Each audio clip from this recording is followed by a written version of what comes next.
വയനാട്ടിലെ UDF സ്ഥാനാർത്ഥി Rahul Gandhi April 3-ന് നാമനിർദ്ദേശ പത്രിക നൽകുമെന്ന് പ്രതിപക്ഷ നേതാവ് VD സതീശൻ. തുടർന്ന് രാഹുൽ ഗാന്ധി മണ്ഡലത്തിലെ പ്രചരണ പ്രവർത്തനങ്ങളിൽ സജീവമാകും.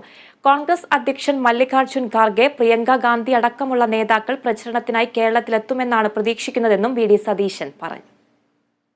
പ്രചരണത്തിന്റെ ഷെഡ്യൂൾ 2 ദിവസത്തിനുള്ളിൽ ലഭ്യമാവും. അദ്ദേഹം നോമിനേഷൻ നൽകാൻ വേണ്ടിയിട്ട് അദ്ദേഹം 3-ാം തീയതി വയനാട്ടിൽ വരുന്നുണ്ട്.